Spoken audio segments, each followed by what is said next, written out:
critique is so limiting and emotionally draining. One I looked into myself back in the 80s. We called it The Curse of the Crying Boy.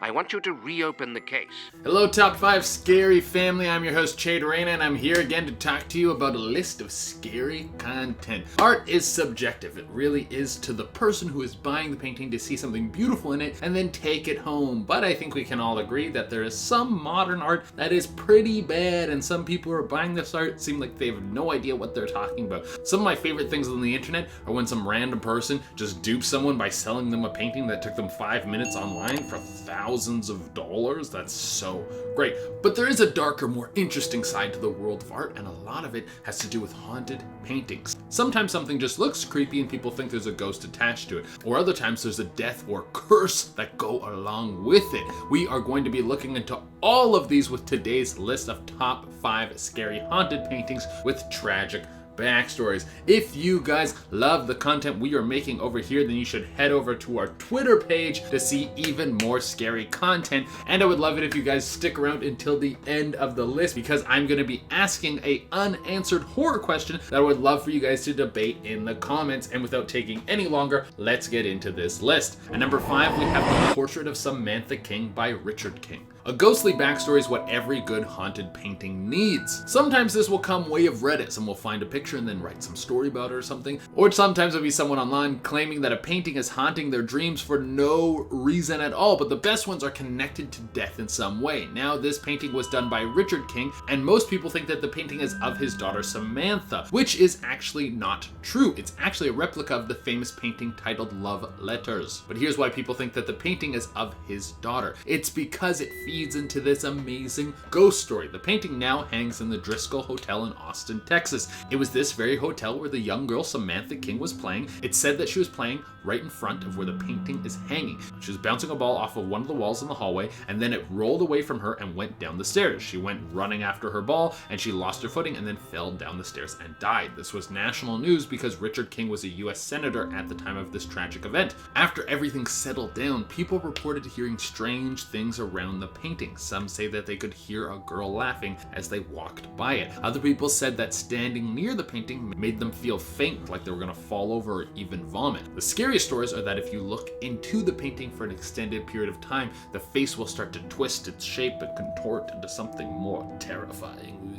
Ooh. Now, I have no idea if any of these stories are true, and the fact that the painting isn't actually of the young girl kind of takes away from it, but it seems that people have almost willed this ghost into existence. At number 4, we have The Anguish Man. Something that is really perfect in horror is mystery. That's honestly my favorite part about anything that uses horror as its medium for a story. A good horror will have so much unknown, and the whole time you're watching it or reading it or whatever, you're thinking to yourself, what the hell is going on? I need answers. But you really don't want the answers, because that will ruin exactly what's going on for you, and that's what's happening with this painting here. The Anguish Man is made by an unknown artist, and it has a laundry list of stories that go along with it, and it makes sense why. Just look at this piece. It has elements of The Scream, and there's something about the lack of features that just makes it even more chilling. It's just a total expression of pain and dread. It looks like he's looking into something so horrific that this is the only expression he can make. Something so terrifying that noise doesn't even escape his mouth. Now, what makes this piece even more creepy is the fact that people say it might have been made using human blood, and there are several layers to this. Some people say that it might have been the artist who used his own blood, and other people say the artist was some sort of serial killer who would torture his victims by slowly draining their blood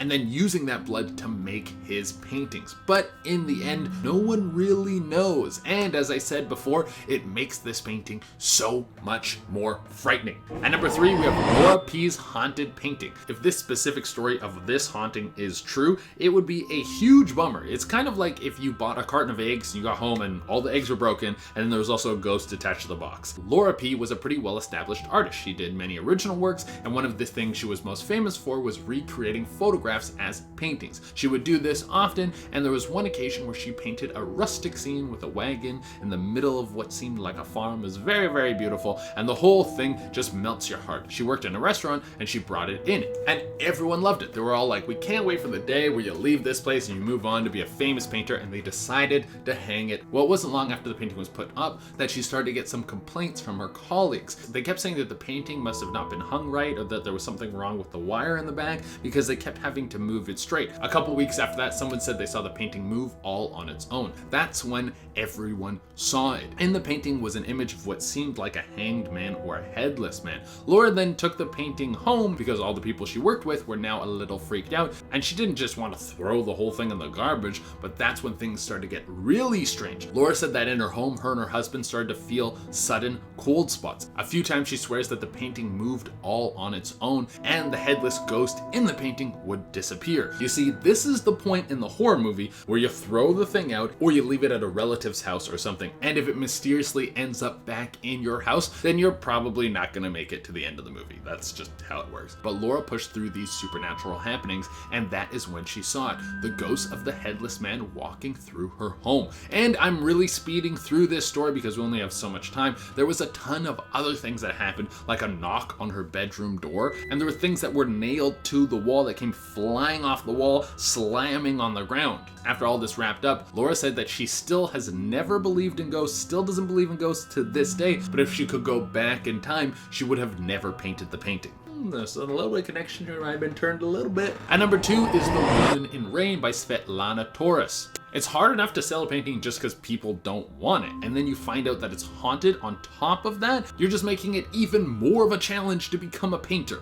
The story behind this painting is very strange. Svetlana Torres finished the whole piece in one sitting. She must have been in the zone, but in this case, it was a little bit different. It wasn't like the zone where Derek Jeter made the flip to nab Giambi, which is one of the best moments in sports. But this was closer to being possessed. Svetlana said while she was painting The Woman in Rain, it felt like someone else was controlling her, like another being took over her faculties and created the whole painting, and who knows what the intention of this unknown force was. Well, it's probably a little jarring for her, but a girl's gotta eat, so Svetlana still had to sell the painting. Someone said they loved it, and then they took it home. Well, who knows? This unknown force seems to be very talented. But then just 3 days later, the painting was returned by the person who bought it, and they were begging for her to take it back like an ex-boyfriend. Apparently, since this person took this piece home, they felt uneasy, like someone was watching them. And then they started to have a feeling of anxiety. Also, each morning when they woke up, they were extremely depressed. So Svetlana just chalked this up as something weird. Then she just sold it to the next person who returned it with the same story. And then this happened for a third time. Finally, it was bought and put up by a salon owner who owns a salon in Kiev. People who come into the salon say the woman stares at them as they walk in, and many people come back saying they've been thinking about the woman ever since they left. And for the number 1 spot, we have Pogo the Clown by John Wayne Gacy. John Wayne Gacy is one of the most notorious serial killers in all of American history.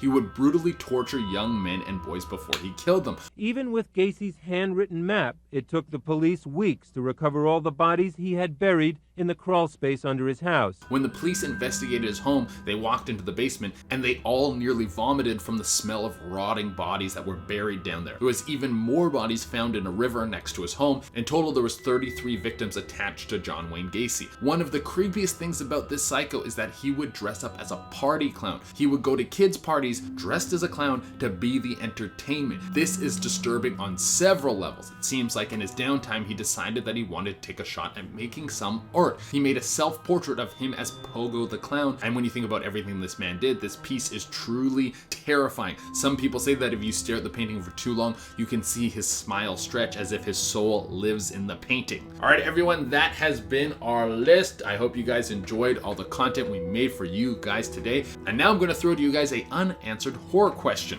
Something you guys can discuss in the comments, and maybe as a team, we can get to the bottom of this. I love creating these think tanks. They are so interesting. So here we go. What does Anna whisper to Mademoiselle at the end of the movie Martyrs?